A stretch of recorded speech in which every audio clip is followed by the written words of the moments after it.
Como ya nos comentaban, hermanos, el día de hoy el mensaje tiene por nombre El amor gana. El amor gana. Y le voy a pedir que por favor cierre sus ojos y vamos a iniciar en esta mañana con una oración encomendándonos en las manos de Dios. Bendito Señor, te damos gracias en esta hora por la oportunidad de estar aquí en tu casa iniciando esta semana, para que tú puedas hablar a nuestras mentes, pero sobre todo a nuestros corazones. Yo te pido, Señor, que me uses, no siendo merecedor, como una herramienta correcta para poder predicar tu palabra. Y también te pido, Señor, que mis hermanos puedan estar ahora atentos a lo que tú tienes para nosotros, a lo que tú tienes para enseñarnos, que podamos estar despiertos y que tu Espíritu sea hablando a nosotros y transformándonos, que estemos completamente receptivos para que tu palabra penetre hasta lo más profundo de nosotros y seamos transformados por el poder de tu Espíritu Santo en nuestras vidas. Te pedimos, Señor, ahora tú bendigas este tiempo y que más tarde nosotros podamos salir pensando y meditando en ti y en tu palabra para convertirnos cada vez más o acercarnos cada vez más a la estatura del varón perfecto, tu Hijo Jesucristo, y no de nosotros, sino de tu gracia y de tu Espíritu Santo en nuestras vidas. Te lo pedimos, por favor, mi buen Dios, en el nombre de tu Hijo, el Señor Cristo Jesús. Amén. Y les decía una vez más, el mensaje de esta mañana se llama El amor gana. Y antes de continuar quisiera hacer la prueba de sonido. ¿Hasta el fondo se escucha bien? ¿Sí? ¿De este lado al fondo se escucha bien? ¿Sí? Muy bien.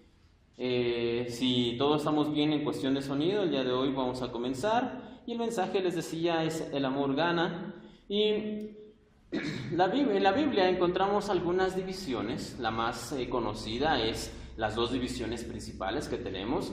Se conoce como el Antiguo Testamento y Nuevo Testamento, aunque en la escuela dominical ya vimos hace algunos meses atrás que una manera más correcta de dividirlo sería Antiguo Pacto y Nuevo Pacto. Y ya en la escuela dominical explicamos el por qué sería mejor llamarlo así que no vamos a profundizar en esta mañana en eso.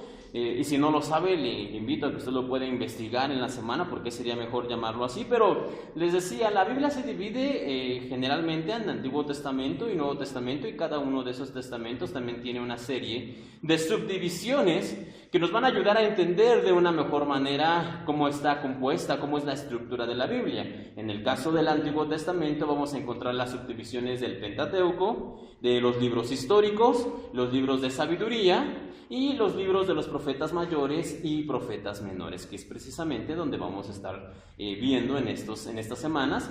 Los profetas mayores y profetas menores se dividen de esa manera, no porque unos sean más importantes que otros, ni porque unos sean más grandes que otros. ¿Por qué se conocen como profetas mayores y profetas menores? Bueno, simplemente tiene que ver con una cuestión de extensión de sus escritos. Los profetas mayores, sus libros, Isaías, Jeremías, estos libros, por ejemplo, son libros que ocupan más hojas. Si usted va a su Biblia y toma solamente esas porciones, se va a dar cuenta que es una buena cantidad de librillos de su Biblia la que ocupan esos profetas mayores. Por eso es que son mayores. Los profetas menores, por otro lado, no es que sean menos importantes o menos relevantes, o que sean chiquitos o que sean pequeños, sino que simplemente son profetas menores por la extensión de sus escritos también. Es decir, que los libros de los profetas menores, que son 12, esos 12 libros muchas veces son unas cuantas páginas o hasta una sola página. Por eso es que se divide en profetas mayores, porque son más largos, y profetas menores, porque son más cortos, no por cuestión de importancia. Ahora bien, los profetas menores muchas veces son tan pequeños que cuando estamos haciendo nuestra lectura anual, muchos de ellos son hasta de 1 hoja, 2 hojas, son tan cortos que en medio de nuestra lectura que estamos haciendo cada año pasamos y los leemos de manera rápida y de corrido, y como sus temas son tan similares, vamos a ver un momento más de qué es el tema, pero sus temas son tan parecidos que muchas veces los pasamos de largo y no terminamos de extraerle, digamos, todo el jugo, toda la riqueza que pudiéramos extraerle a esos libros. Son tan pequeñas las porciones que las pasamos muchas veces inadvertidas.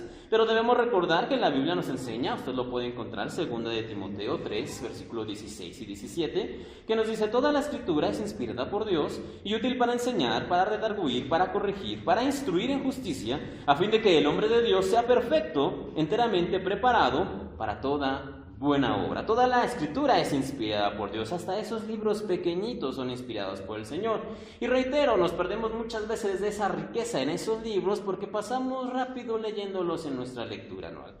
Ahora, nos vamos a detener en estas próximas 5 semanas, si el Señor nos lo permite, en 5 de esos libros. Son 12, pero solamente veremos en este momento 5 mensajes.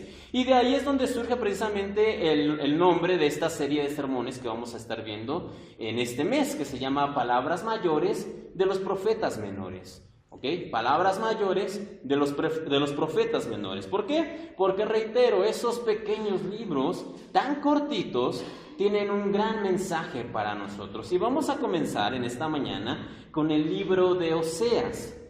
El libro de Oseas, no vamos a ir directamente en este momento al libro, en un momento más les diré dónde vamos a leer, pero vamos a iniciar con el libro de Oseas, que es el primer libro de los 12 profetas menores. ¿Ok?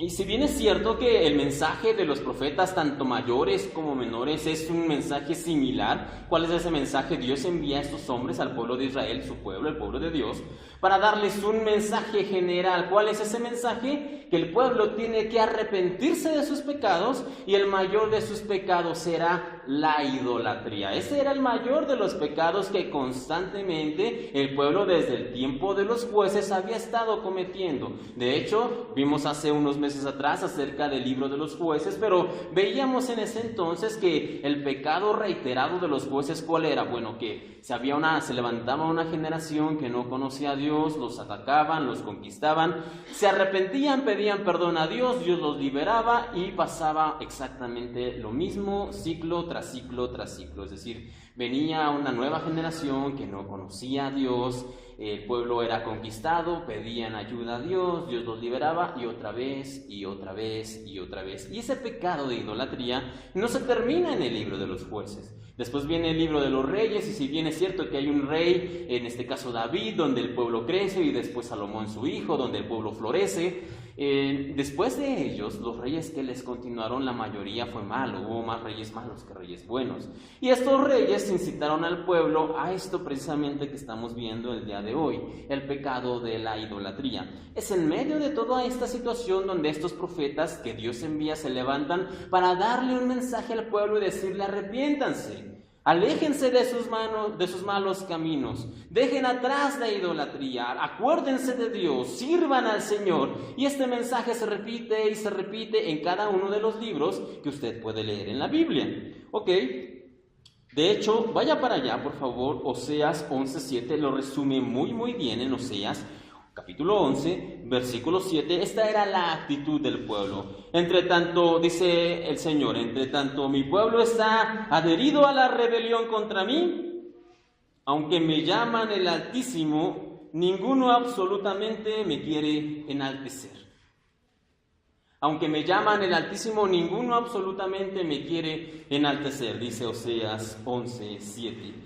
Y estos profetas, tanto mayores como menores, hacen este reclamo de parte del Señor: ustedes, el pueblo, se han olvidado de mí, ustedes, el pueblo, se han vuelto a sus dioses, han ido tras los ídolos y no me han reconocido como Señor. Aunque me dicen que soy el Altísimo, ustedes no me enaltecen. Y es precisamente en este contexto donde Dios tiene que hablar a su pueblo, pero no con un mensaje, digamos, tradicional, sino que tiene que utilizar un mensaje radical, un ejemplo dramático, si me permiten la expresión, para tener que hablarle a su pueblo. Ahora vayan, por favor, en Oseas, capítulo 1, versículo 2.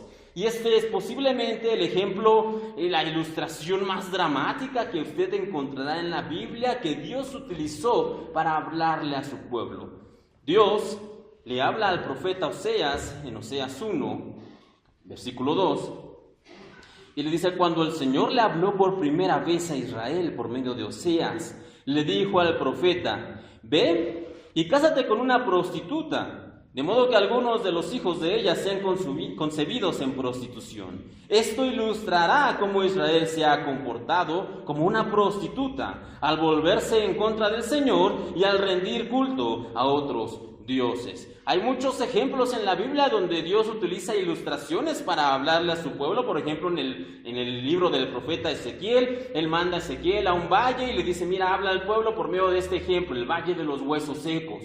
En otro libro de otro profeta, el profeta Jeremías, manda a Jeremías que visite la casa del alfarero y le dice, mira, vas a hablarle al pueblo por medio del alfarero, el que estaba haciendo una vasija y se rompió y que la volvió a hacer. Muy poético, muy linda la cosa hasta aquí. Inclusive en el libro de Daniel, otro de los profetas, Dios habló por medio de ejemplos, por medio de los sueños y las visiones que tenía Daniel. Pero en el libro de Oseas, este profeta como tal, este ejemplo es completamente dramático. Le dice Dios al profeta, mira, para representar de qué manera amo yo al pueblo de Israel, y para representar de qué manera el pueblo de Israel me ha engañado y me ha sido infiel con otros dioses, lo que tú, Oseas, vas a tener que hacer es ir y casarte con una prostituta. ¿Se imaginan ustedes? La Biblia no nos dice la reacción de Oseas y tampoco nos dice la reacción del pueblo, pero honestamente no hay mucho que decir. La reacción de ese entonces sería posiblemente muy similar a la del día de hoy. ¿Qué pasaría si ustedes se enteraran que su pastor o que un predicador famoso o un líder de alabanza de renombre se va a casar con una mujer de dudosa reputación? ¿Cómo estarían ustedes? ¿Qué pensarían? ¿Cómo reaccionaríamos? Entonces, esto es lo que tuvo que vivir el profeta Oseas. El profeta Oseas era un hombre de Dios, apartado y separado, santificado para el Señor, servía rectamente a Dios. Y Dios le dice, Oseas, en tu servicio, ahora lo que tienes que hacer es casarte con una prostituta. Oseas seguramente se sintió mal, pero Oseas era obediente y Oseas lo hizo. Y la reacción del pueblo seguramente no se hizo esperar.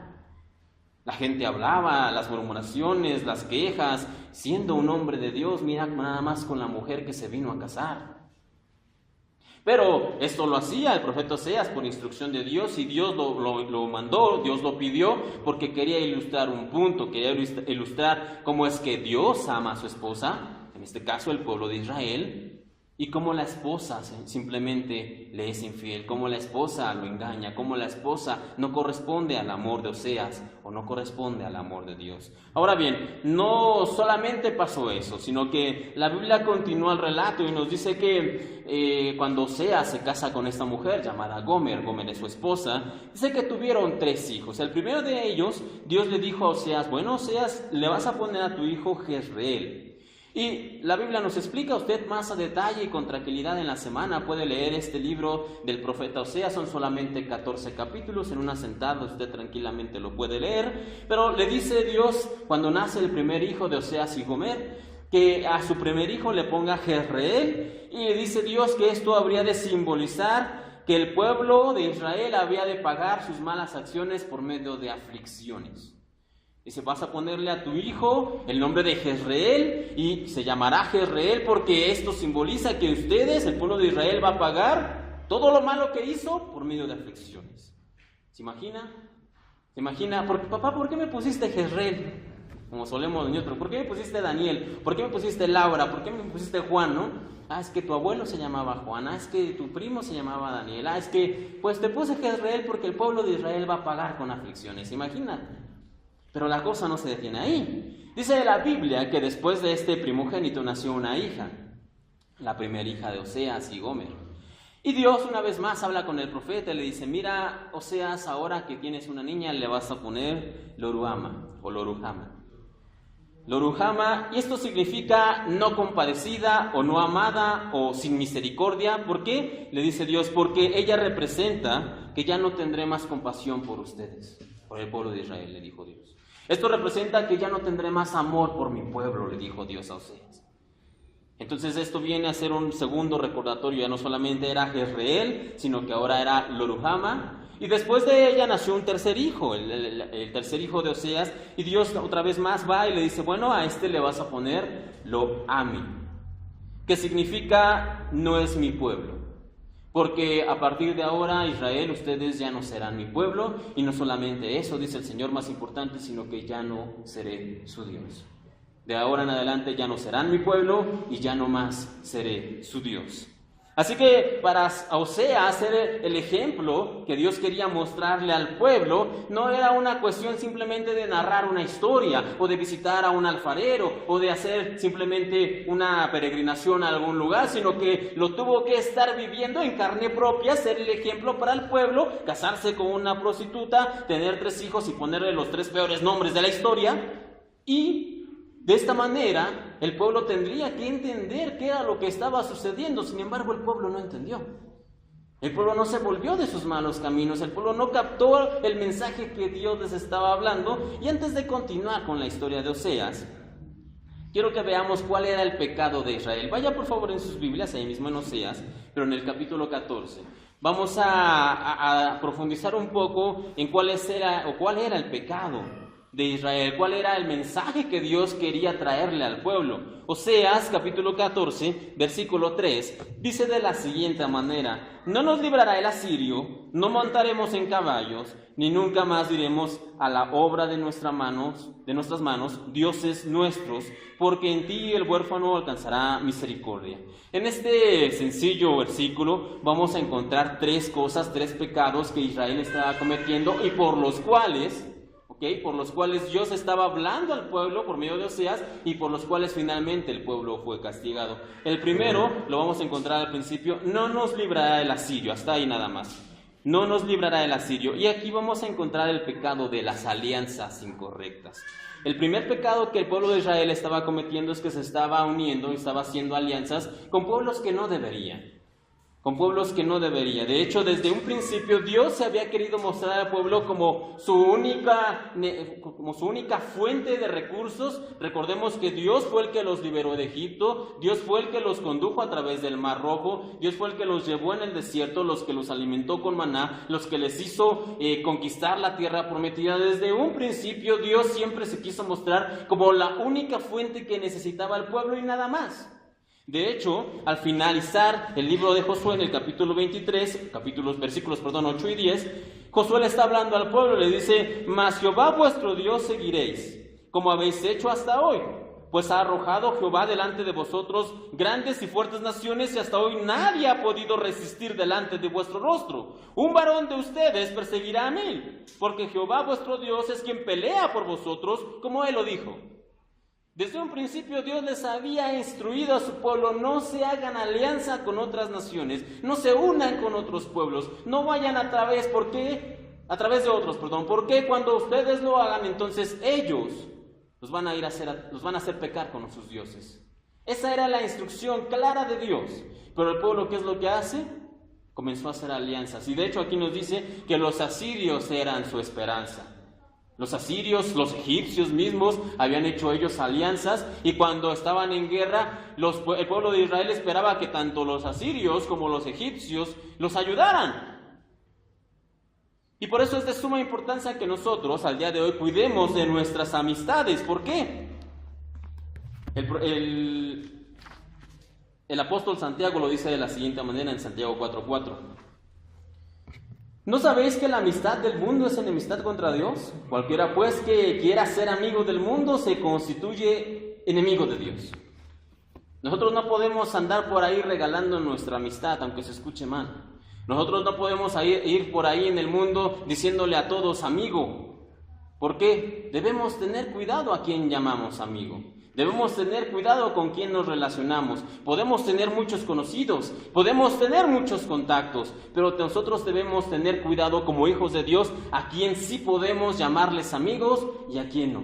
¿Por qué? Porque un verdadero amigo es con el cual tú te reflejas, te instruyes, te motivas, te ayudas y te debe ayudar a crecer, y tú a esa persona debes también ayudarle a crecer. Pero al día de hoy hemos permitimos que cualquiera sea amigo, que cualquiera sea una influencia para nosotros, no solamente gente que conocemos cara a cara, sino gente que conocemos por internet, por medios electrónicos, por televisión, por radio. Cualquiera puede entrar a nuestros oídos, a nuestras mentes, a nuestros ojos y ser una influencia para nosotros. No necesariamente tiene que ser un amigo, pero sí se convierte en una influencia. Por eso es que nosotros debemos tener cuidado a quién le permitimos que sea influencia para nosotros. ¿A quién le permitimos entrar a nuestras casas? ¿A quién le permitimos entrar en nuestros hogares? Durante el tiempo que el profeta Oseas estuvo dando su mensaje, usted puede leerlo en Oseas capítulo 1, versículo 1, léalo después en casa, pero él estuvo dando su mensaje en durante diferentes reinados. Uno de esos reyes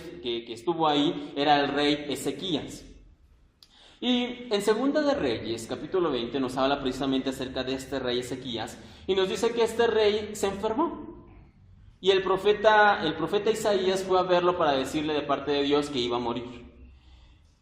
Y el relato nos cuenta que Isaías le da el mensaje al rey Ezequías y se va. Y cuando Isaías iba todavía caminando fuera del palacio, el rey se volteó y dice el relato que oró y que pidió, se arrepintió, le pidió al Señor su ayuda.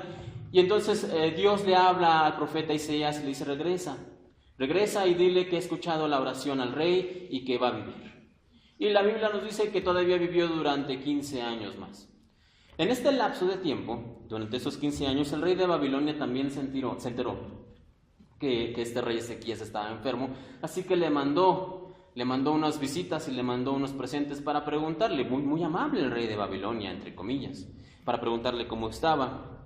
Y el relato aquí en 2 Reyes 20 nos dice que el rey Ezequías lo recibió y les dijo que ahora estaba bien, que no se preocuparan, pero ¿saben una cosa? Nunca hizo mención de algo importante, que Dios lo había salvado, que Dios lo había sanado, que Dios le había dado más años de vida. Nunca lo mencionó, simplemente dijo: estaba enfermo, pero ahora estoy bien, no se preocupen, gracias por visitarme, gracias por estar aquí. Y en tanta era su alegría y también su presunción y su orgullo de este rey Ezequías, que dice que pasó a los invitados de Babilonia y los llevó a toda su casa y les mostró todos sus tesoros, les mostró todas sus habitaciones, les mostró todo, presumiendo lo que tenía.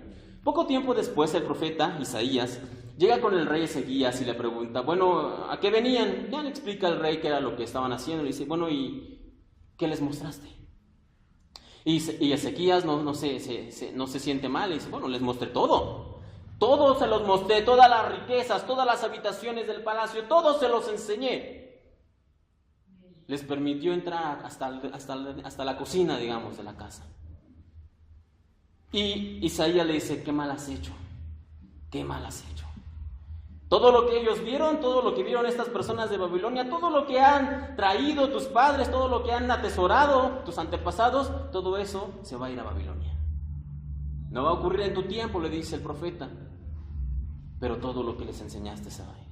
Entonces, debemos tener cuidado, hermanos, a quién le permitimos entrar a casa, a quién le permitimos estar con nosotros, a quién le permitimos, que sea una influencia para nosotros, para nuestra familia, para nuestros hijos, ya sea pequeños o grandes. ¿Quiénes son las influencias que ellos están teniendo? Debemos tener cuidado. El apóstol Pablo lo dice de la siguiente manera en 1 Corintios 15. No se dejen engañar, dice él. Las malas compañías corrompen las buenas costumbres. No, es que solamente, sí somos amigos, pero no somos tan amigos, solamente nos llevamos bien, pero de verdad, aquí dice: no te dejes engañar. ¿Cómo saber si tengo un buen amigo o un mal amigo? ¿Cómo saber si tengo? Aquí nos da el secreto. Si ese amigo, amiga, dice que corrompe las buenas costumbres, si simplemente cuando estás con esa persona, sea él o sea ella, eres diferente, eres más desinhibido, hablas con palabras que no deberías hablar, haces cosas que no deberías hacer, tienes pensamientos que no deberías tener, cuentas chistes que no deberías contar, la Biblia lo dice claramente: no se dejen engañar. Las malas compañías corrompen las buenas costumbres. Entonces, ¿qué tengo que hacer? O sea, simplemente, no sé si es buena o mala influencia, por favor. Cada uno de nosotros lo sabe. En cambio, caso contrario, si esa persona nos lleva a una edificación, nos convierte en una mejor persona, nos ayuda, a ser mejor estudiante, o ser mejor trabajador, o a ser mejor esposo, mejor esposa, entonces es un amigo adecuado, es una amistad que me conviene. Y por el otro lado, reitero, cada uno de nosotros sabe si es una amistad buena o no lo es, simplemente que no queremos aceptarlo. Entonces, el primer pecado que tenía Israel, regresando a lo que estábamos viendo, precisamente era el pecado de las malas relaciones. Tenía simplemente, en este caso, las alianzas incorrectas. Ahora bien, el segundo pecado, lo vamos a encontrar ahí mismo en Oseas 14, versículo 3, dice de la siguiente manera: no montaremos en caballos, y ya está ahí, no montaremos en caballos. Salmo 20, versículos 6 y 7, dice: Ellos confían en carros y aquellos confían en caballos, mas nosotros, del nombre de Jehová nuestro Dios, tendremos memoria. Ellos flaquean y caen, mas nosotros nos levantamos y estamos de pie. Aquí nos muestra una diferencia. Dice que hay quienes confían en sus carros, en sus caballos.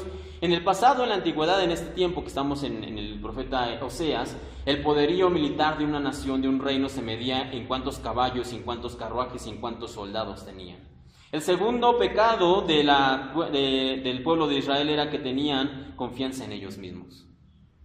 Se habían olvidado quién los había engrandecido, se habían olvidado quién los había sacado de Egipto, se habían olvidado quién había peleado las batallas por ellos. Y ahora se habían vuelto simplemente a verse a ellos. Ellos confiaban en sus fuerzas, confiaban en sus armas, confiaban en sus caballos, confiaban en lo que ellos podían hacer.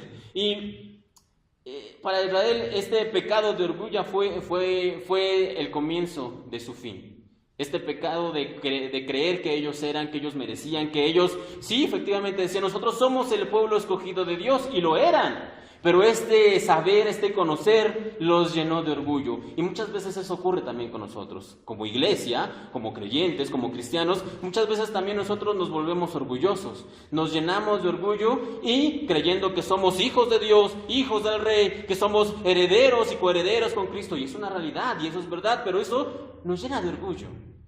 Como cristianos eso nos vuelve gente que no vemos por las necesidades de otros, no nos preocupamos por el que está al lado nuestro y pensamos que nosotros somos mejores y que somos superiores. Y eso no es correcto. Lo mismo ocurrió con el pueblo de Israel.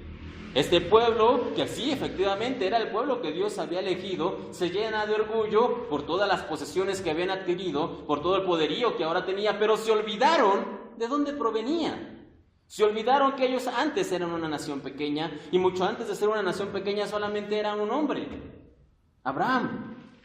Y solamente porque Dios le prometió a Abraham que a él le daría una gran descendencia, es que ellos eran una gran nación. Solamente por eso, porque Dios lo había hecho. Y muchas veces, ¿cuántos de nosotros no le hemos pedido al Señor que nos ayude, que nos dé un trabajo, que nos apoye, que nos haga crecer, que nos bendiga? Y cuando ya tenemos ese trabajo, cuando ya tenemos esa bendición, cuando ya tenemos lo que le hemos pedido, nos olvidamos de Dios, como si nunca se lo hubiéramos pedido.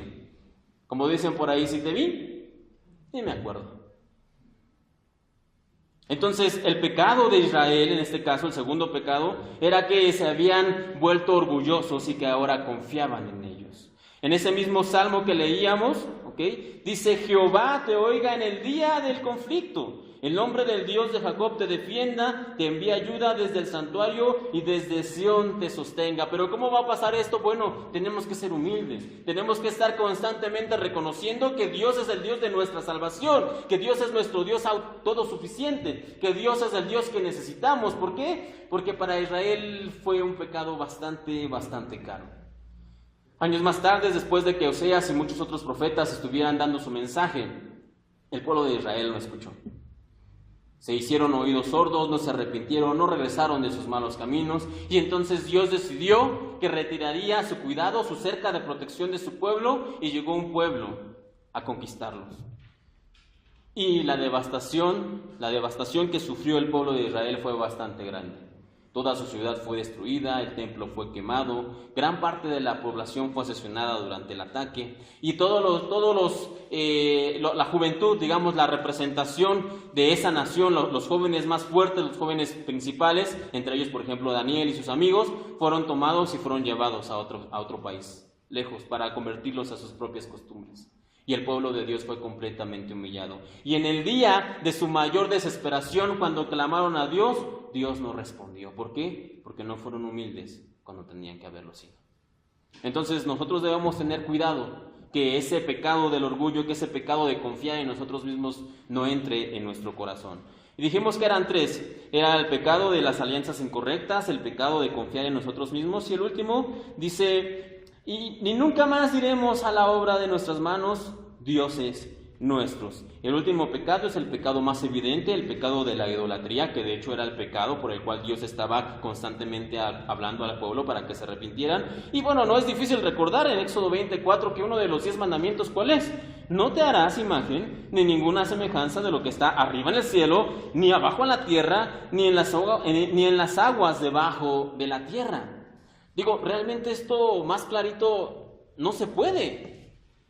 Aquí está hablando Dios específicamente, uno de los 10 mandamientos, diciéndole al pueblo de Israel: no te harás imagen, no puedes tener ídolos. No obstante, el pueblo básicamente tomó este mandamiento, hizo bolitas del papel, lo tiró a la basura, y ellos se fueron tras los ídolos, tras los becerros, tras los baales, tras los árboles de acera, en fin, tuvieron ídolo tras ídolo tras ídolo, y nosotros podríamos decir, bueno, ese problema, quizá los otros dos anteriores, tener alianzas incorrectas y confiar en nosotros mismos, podríamos coger un poco de ese pie, pero en cuestión de los ídolos, yo no tengo ídolos en mi casa, no tengo imágenes. Como cristianos y como creyentes no tenemos imágenes en el templo, y en mi casa mucho menos. No tengo ninguna imagen que yo esté adorando, y eso está bien, es correcto, pero realmente no tenemos ningún Dios que esté ocupando el lugar que le corresponde al Señor. Porque la idolatría no solamente se refiere a tener una imagen como tal. La idolatría o un ídolo como tal es cualquier cosa que ocupe el lugar de Dios. Y antes de ir más allá en esto, ¿cuál es el lugar que le corresponde a Dios? Bueno, Deuteronomio 6, versículo 13 nos lo dice: a Jehová tu Dios temerás y a Él solo servirás. Entonces, ¿cuál es el lugar que le corresponde a Dios? El primer lugar.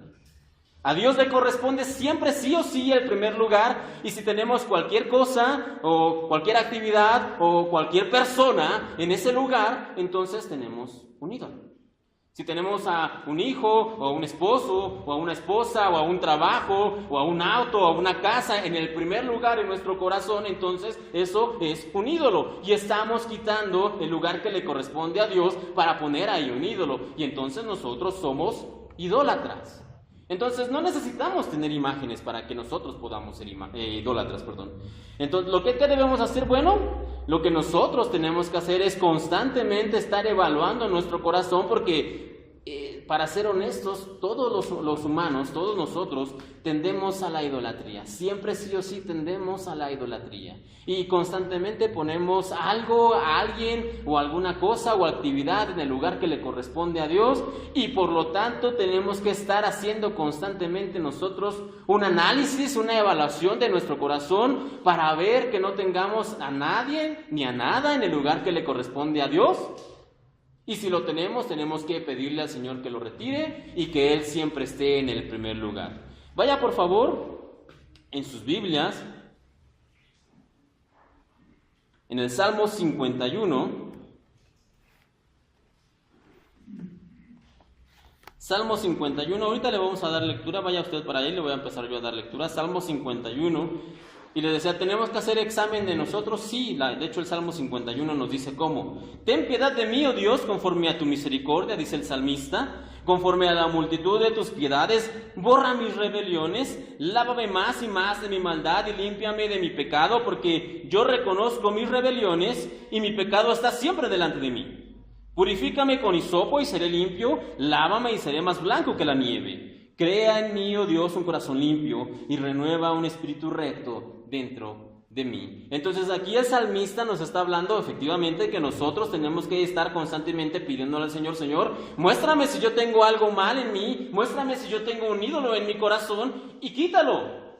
Lávame con hisopo, hazme como la nieve, dice aquí. Dame un corazón íntegro, dame un corazón recto, dice el Señor. Tenemos que pedírselo al Señor, y Dios responde a esta oración. Efectivamente, les decía Salmo 51, 16, 17. Tú no deseas sacrificios, de lo contrario te ofrecería uno. Tampoco quieres una ofrenda quemada. El sacrificio que sí deseas es un espíritu quebrantado. Tú no rechazarás un corazón arrepentido y quebrantado. Tú no rechazarás un corazón arrepentido y quebrantado. Entonces, cuando nosotros le pedimos al Señor: Señor, evalúame, Señor, ayúdame a darme cuenta si algo está tomando tu lugar. Y si fuera así, quítalo de mí.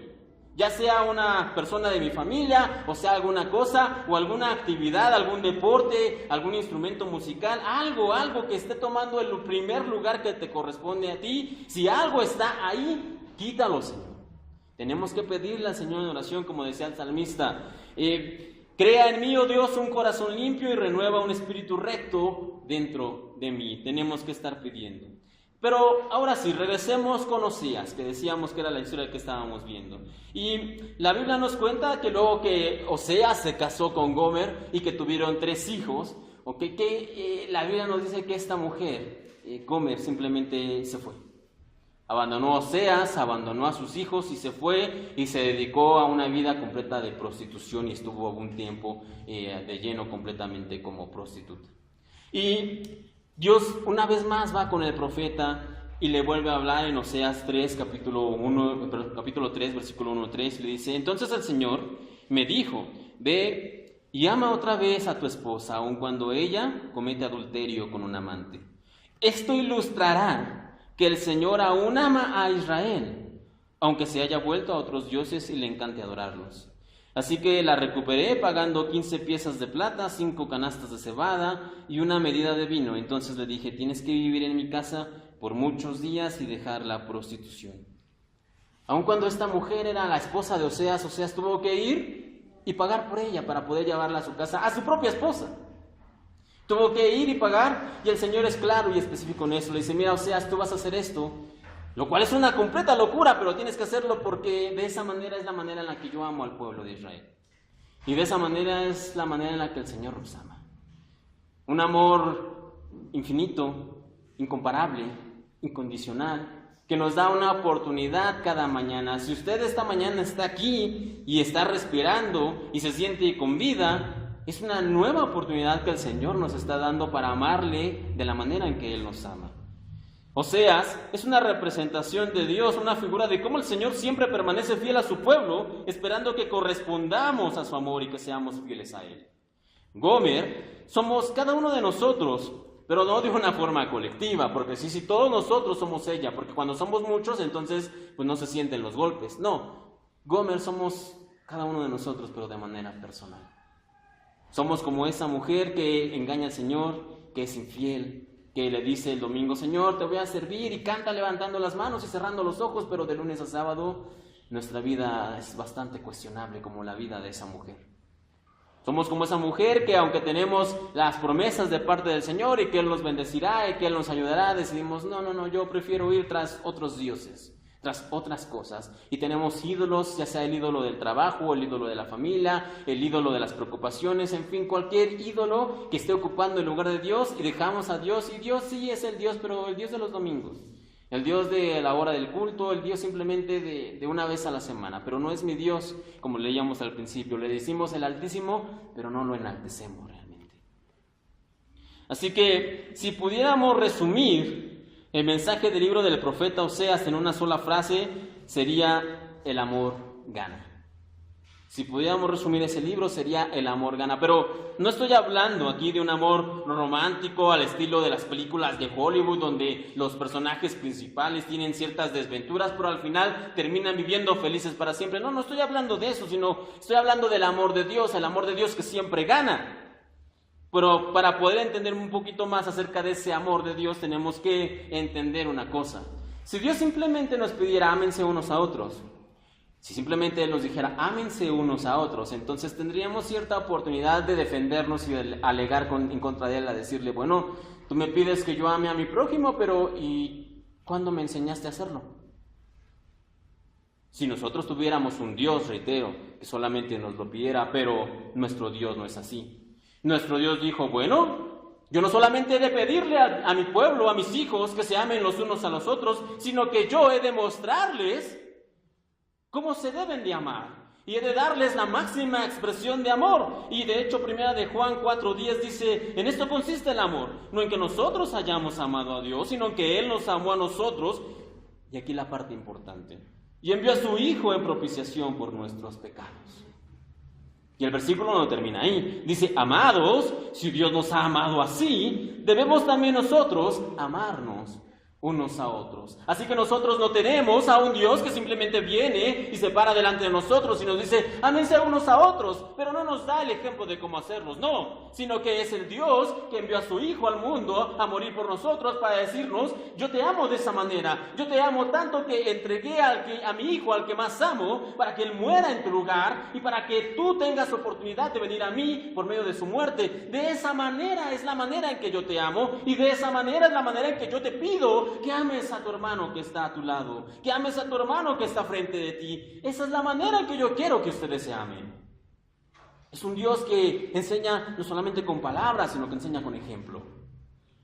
De hecho, no es una coincidencia que el versículo más conocido de la Biblia hable precisamente del amor de Dios, porque de tal manera que amó Dios al mundo, que ha dado su Hijo unigénito para que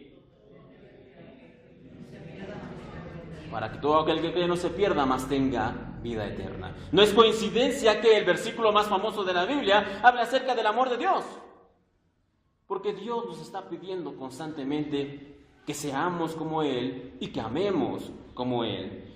No importa cuánto hayamos fallado, Dios continúa amándonos día tras día. Cada mañana nos da una nueva oportunidad de arrepentirnos y volver a Él.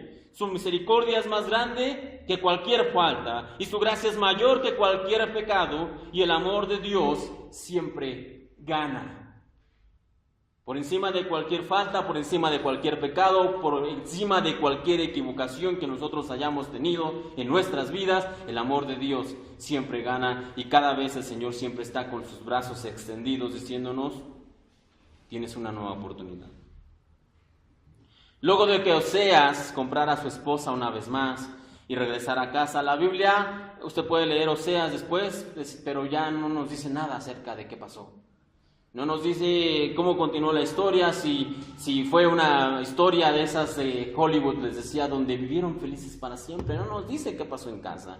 No nos dice cómo vivieron, si Gomer se volvió a ir, si regresó, si se quedó, si educaron a sus hijos juntos. Al menos no nos lo dice de manera directa. Pero en Oseas, capítulo 2, no vamos a leerlo todo, es bastante largo, pero léalo. Si usted no puede leer todo el libro de Oseas, lea el capítulo 2 en la semana en su casa. Lea el capítulo 2. Y ahí nos habla precisamente acerca de cómo Dios vuelve a ir con su esposa. Y dice: la llevaré al desierto, la cortejaré, la volveré a enamorar, le daré lo que se le fue quitado. Y es un pasaje realmente todo un romántico al Señor, donde nos dice cómo la volverá a tener y le llamará, que es su esposa, y dice: y tú ya no me llamarás Señor, sino me llamarás mi Dios. Ya no me dirás Señor mío, sino que me dirás mi Dios. Y es un pasaje bastante hermoso, pero yo me quedo con la parte final, y con esto vamos ya a terminar. Les dije que Oseas tuvo 3 hijos, y tuvo los peores nombres para ponerle a estos hijos. Claro que el Señor se lo mandó, pero fueron los peores nombres. Pero primero que nada, el Señor le pide a Oseas que vaya por su esposa y que la recupere. Ahí nos muestra a Dios que sigue amando a su pueblo. De hecho, el Señor mismo lo dice: tú vas a ir con tu esposa y vas a comprar a Gomer, aunque se haya ido en adulterio y en prostitución, y con esto vas a demostrar, cómo es que yo amo todavía a Israel. Ese es el primer punto. Pero después, Oseas, capítulo 2, versículo 22 en adelante, dice: y la tierra responderá al trigo, al vino y al aceite, y ellos responderán a Jezreel, y la sembraré para mí en la tierra, y tendré misericordia de Lo-ruhama, y diré a Lami: tú eres pueblo mío, y él dirá: Dios mío. Y ustedes dirán: bueno, ¿y eso qué? Bueno, vamos a leerlo un poco más detenidamente. Primero, versículo 22. Y la tierra responderá al trigo, al vino y al aceite, y ellos responderán a Jezreel. El primer hijo de Oseas les había dicho que le puso Jezreel, y eso significaba, o Dios estaba mostrando, que la tierra, que el pueblo de Israel iba a pagar todo lo malo que había hecho por medio de aflicciones. Pero aquí el Señor le dice: toda la tierra va a responder, todas tus aflicciones, en otras palabras está diciendo, todas tus aflicciones van a ser quitadas. Si a ti te puse Jezreel por las aflicciones, ahora debes entender una cosa: ya no habrá más aflicciones. La tierra dará, como dice aquí, la tierra dará trigo, la tierra dará vino, la tierra dará aceite. Las aflicciones serán quitadas. Su hija, la segunda hija, dice que le puso Lo-ruhama, que significaba no amada. También otra manera de llamarla, no compadecida. Versículo 23. Y la sembraré para mí en la tierra, y tendré misericordia de Lo-ruhama. Es decir, voy a tener del que dije que no me compadeceré más, voy a tener compasión. Del que dije que no amaré nunca más, lo voy a amar. Del que dije que no era compadecida, me voy a compadecer de ella. Y por último, le dice: y diré a Lami: tú eres pueblo mío. Dijimos que el Ami significaba, ya no eres mi pueblo. Eso es lo que significaba el nombre de esto. Entonces, si lo volvemos a leer, dice, y diré al que no era mi pueblo, tú eres mi pueblo. Tú eres mi pueblo. Y él dirá, dice ahí, Dios mío. Entonces, me imagino a Oseas regresando a casa con su esposa. Los niños, tal vez todavía pequeños, no muy grandes, no terminan de entender lo que pasó porque su mamá se había ido. Así que cuando la ven que regresó, como niños que eran todavía, regresan y corren a abrazar a su madre. Ellos simplemente piensan que por algún tiempo se fue, no entienden muy bien el por qué. Y el profeta Oseas le dice a su esposa, bueno, yo te he de amar como Dios ama a su pueblo. Hijo Jezreel, Dios nos dio aflicción, pero ahora nos ha dicho que ya no lo hará. Lo Ruhama, Dios nos dijo que no tendría más compasión ni amor por nosotros, pero ahora nos dice que Él nos vuelve a amar una vez más. La Ami, Dios dijo que ya no seríamos su pueblo, pero Él hoy nos ha llamado su pueblo una vez más. ¿Por qué? Porque el amor de Dios gana.